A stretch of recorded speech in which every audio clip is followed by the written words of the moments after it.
Hi friends, welcome to my channel.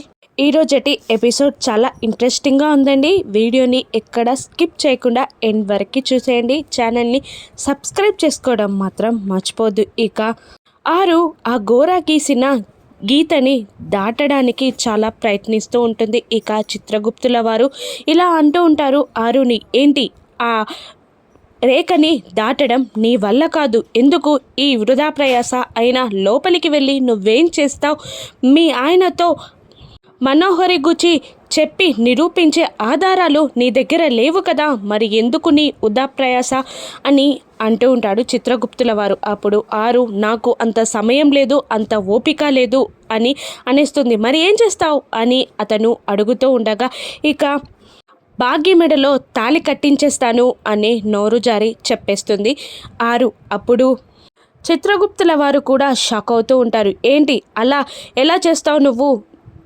రెండు జీవితాలని ముడిపెట్టడానికి నీకేం అధికారం ఉంది అని ప్రశ్నిస్తూ ఉండగా ఆరు ఇలా అంటూ ఉంటుంది. ఎందుకు నన్ను ఇలా విసిగిస్తున్నారు?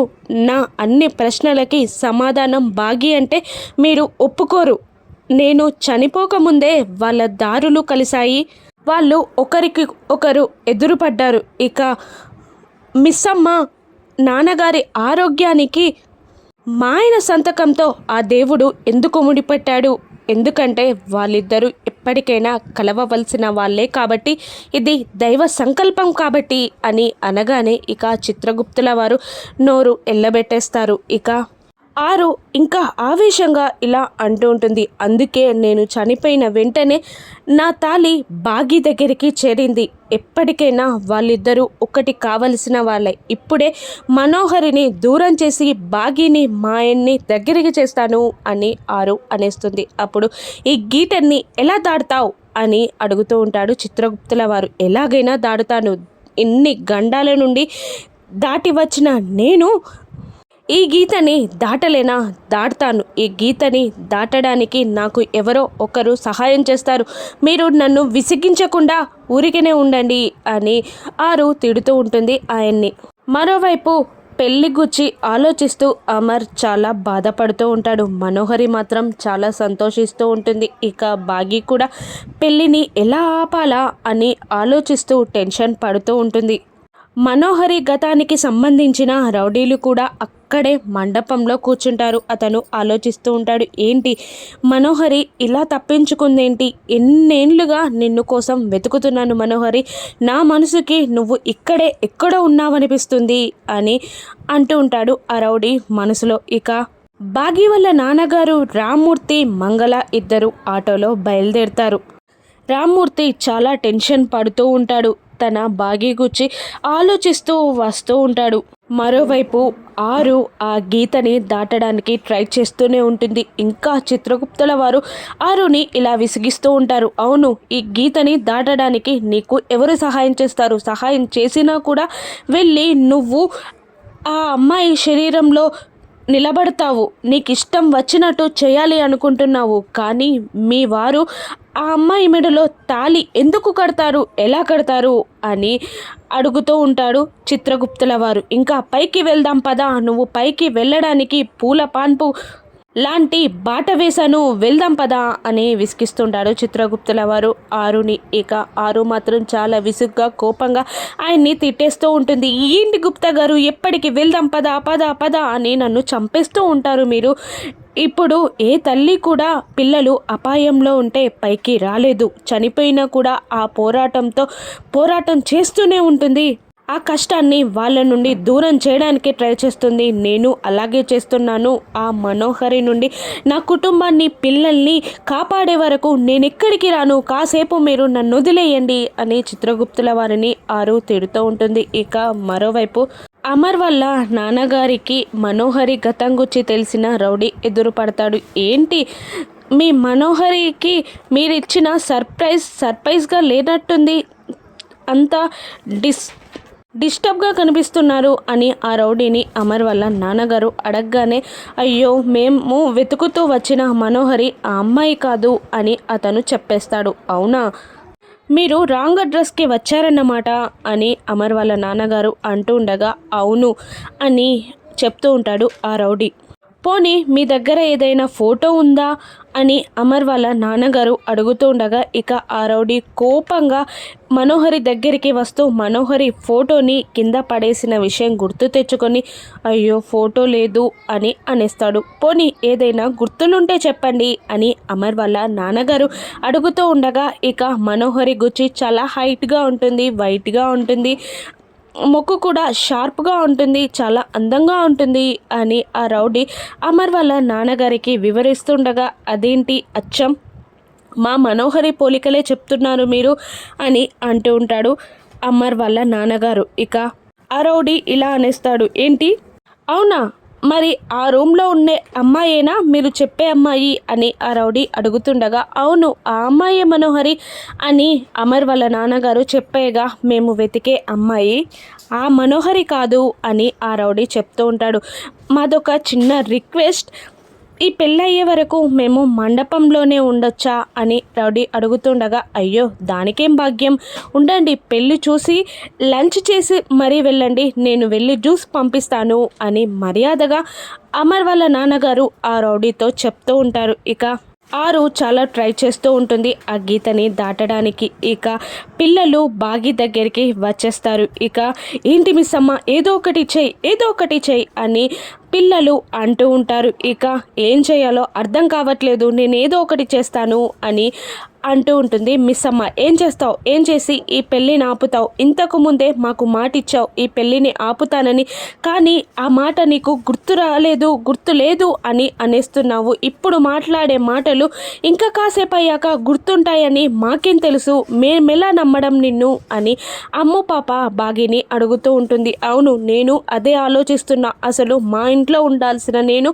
మీ ఇంట్లోకి ఎందుకు వచ్చాను, అక్కడ మీకు పెళ్ళి ఆపుతానని ఎందుకు మాటిచ్చాను, అక్కడి నుండి పెళ్లి మండపానికి ఎందుకు వచ్చాను అని అరుస్తూ గట్టిగా బాగి కూడా టెన్షన్ పడుతూ ఉంటుంది. ఇక పిల్లలు టెన్షన్గా లేదు మిస్ అమ్మ ఏదో ఒకటి చేయి, నువ్వు మాకు మాటిచ్చావు కదా పెళ్ళి ఆపుతానని, మనోహరి ఆంటీని మా జీవితాల్లోకి రాకుండా చేస్తానన్నావు కదా అని పిల్లలు చాలా ప్రాధేయపడ్డట్టు కోపంగా అడుగుతూ ఉంటారు బాగిని. చేస్తాను ఏదో ఒకటి చేస్తాను ఏదో ఒకటి చేస్తాను, ఏది చేయడం వీలు కాకపోతే చివరికి ఆ తాళిని నా మెడలో కట్టించేసుకుంటాను అని బాగి అనేస్తుంది. ఎందుకంటే అది దేవుని సంకల్పం కదండి. అమర్ బాగి ఒక్కటి కావాలన్నది ఆ దేవుని సంకల్పం కాబట్టి బాగి నోటి వెంట ఆ మాట వచ్చేస్తుంది. ఇక ఆ మాట విన్న పిల్లలందరూ షాక్ అవుతూ ఏంటి మిస్ అమ్మా అని బాగిని చూస్తూ ఉంటారు. అప్పుడు అవును నాకు అర్థం కావట్లేదు, నేనేం చేస్తున్నానో అర్థం కావట్లేదు, అర్థం కాకనే అడిగాను, ప్లీజ్ ప్లీజ్ ఏం మాట్లాడానో నాకు తెలియట్లేదు, కాసేపు నన్ను వదిలేయండి, నేనేం చేయాలో ఆలోచిస్తాను అని బాగి వాళ్ళని బ్రతిమిలాడి పక్కకి వెళ్ళిపోతుంది.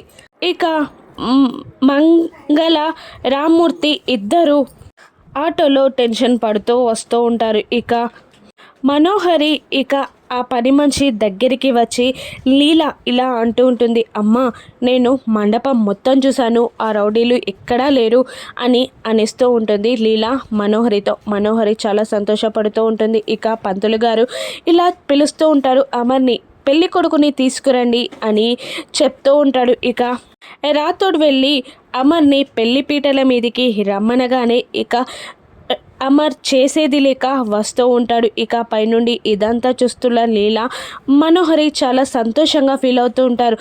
అమ్మగారు అయ్యగారు కూడా పీటల మీదకి వచ్చేస్తున్నారు, ఇక మీ పెళ్ళి జరిగినట్టే అని అంటూ ఉంటుంది లీలా మనోహరితో. మనోహరి చాలా సంతోషపడుతూ ఉంటుంది. ఇక ఆ రౌడీల్లో ఒక అనుచరుడు ఆ పెద్ద రౌడీని ఇలా అడుగుతూ ఉంటాడు, ఇంతకీ మనోహరి లేనప్పుడు మనం ఇక్కడెందుకు అని అడుగుతూ ఉండగా ఇక ఉండాలి, ఆ పెళ్లి పీటల మీద ఉన్న అమ్మాయి ఎవరో చూశాక మనం వెళ్దాం అని అతను అంటూ ఉంటాడు.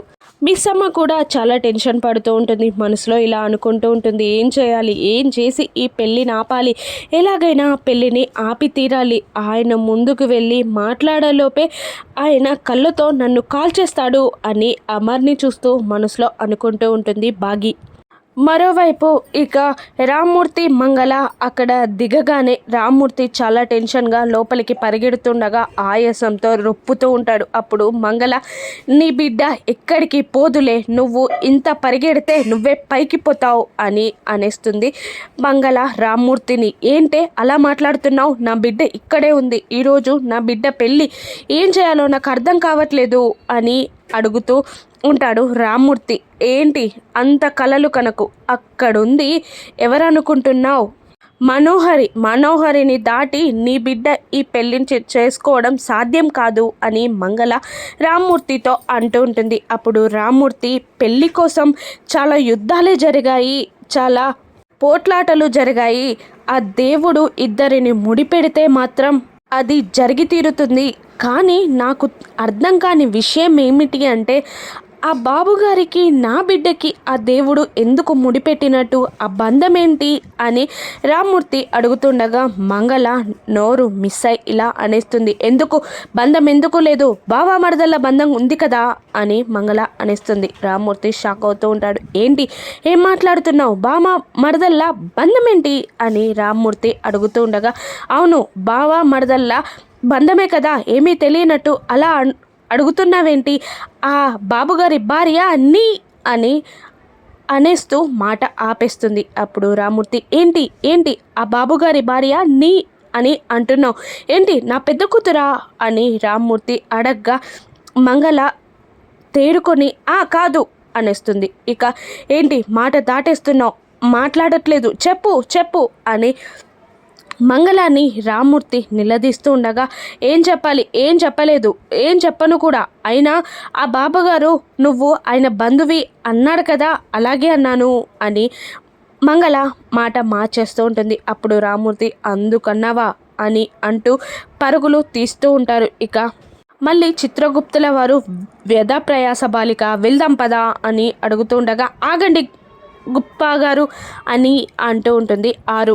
ఇక ఎవరు సహాయం చేస్తారా అని ఆరు అటు ఇటు చూస్తూ ఉండగా ఇక రామ్మూర్తి పరుగున ఆయాసపడుతూ అక్కడికి వచ్చేస్తాడు. ఇక గుప్తా గారు ఆ రామ్మూర్తిని చూస్తూ, ఏంటి ఈయన గారు ఇప్పుడు ఇక్కడికి ఎందుకు వస్తున్నట్టు అని మనసులో అనుకుంటూ ఉంటాడు. ఇక ఆరు కూడా రామ్మూర్తిని చూసేస్తుంది. ఇక రామ్మూర్తి దగ్గరికి ఆరు గుప్తా గారు పరిగెడుతూ వస్తూ ఉంటారు. ఇక గుప్తా గారు ఇలా అడుగుతూ ఉంటారు రామ్మూర్తిని, ఏమైంది అంత ఆయాసపడుతూ ఎందుకు పరిగెడుతూ వస్తూ ఉన్నారు అని అడుగుతుండగా, నా బిడ్డ నా కూతురు అని రామ్మూర్తి అంటూ ఉంటాడు. అప్పుడు ఎదురుగా వేలు చూపిస్తూ ఉంటారు. రామ్మూర్తికి ఎదురుగా ఆరు నిలబడి ఉంటుంది. ఇక ఆరు కన్ఫ్యూజన్లో ఉండగా ఇక గుప్తా గారు ఇలా అంటుంటారు, అవును నీ కూతురా లోపలికే వచ్చింది, లోపలనే ఉంది, మండపంలో ఉంది అని చెప్తూ ఉంటారు గుప్తా గారు. ఇక రామ్మూర్తి, అవును ఈ టైంలో ఇక్కడికి ఎందుకు వచ్చిందా నాకు అర్థం కావట్లేదు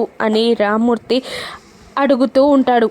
గుప్తా గారు మాత్రం రామ్మూర్తిని చూస్తూ మాట్లాడకుండా ఉండగా ఇక ఆరు వైపు చూస్తూ మాట్లాడుతూ ఉంటారు. గుప్తా గారు ఇలా అంటూ ఉంటారు, ఒక జలక లాంటి గండం ఆ బాలికను పట్టింది, అందుకే ఆ బాలిక ఇక్కడికి వచ్చేసింది అని గుప్తా గారు అంటూ ఉండగా ఇక మంగళ, ఏంటి గుప్తా గారు మీరెప్పుడు, మేమేమో మిమ్మల్ని చూస్తూ మాట్లాడుతూ ఉంటే మీరు పక్కకి చూస్తూ మాట్లాడతారేంటి అని మంగళ డౌట్ పడుతూ ఉంటుంది. అప్పుడు గుప్తా గారు, నాకు చిన్నప్పటి నుండి మెడ పట్టేసింది అని అబద్ధం చెప్పేస్తాడు. ఇక రామ్మూర్తి ఇలా అంటూ ఉంటారు గుప్తా గారిని, ఇక పంతులు గారికి మా అమ్మాయి జాతకం చూపిస్తే ఇక ఈరోజు మా అమ్మాయికి పెళ్లి గడియలు ఉన్నాయి అని చెప్పారు. ఇక బాబుగారి పెళ్ళి ఈరోజే కావడం, నా బిడ్డ ఇక్కడికి రావడం నాకు చాలా కంగారుగా ఉంది, కాళ్ళు చేతులు ఆడట్లేదు అని అంటూ ఉండగా ఆరు కూడా షాక్ అవుతూ ఉంటుంది. ఇక రామ్మూర్తి ఆరు మండపంలో లోపలికి వెళ్ళడానికి సహాయం చేస్తాడా? ఇక ఆరు లోపలికి వెళ్ళి బాగి శరీరంలోకి ప్రవేశిస్తుందా? ఇక ఆ రౌడీలు మనోహరిని చూసి తన గతం గూర్చి అమర్కి చెప్పేస్తారా? ఇక అమర్ బాగిళ్ళ పెళ్ళి ఏ విధంగా జరగనుందో ఆ దైవ సంకల్పం ఏంటో రానున్న ఎపిసోడ్స్లో చూద్దాం. ఛానల్ని సబ్స్క్రైబ్ చేసుకోవడం మాత్రం మర్చిపోకండి. Thank you for watching.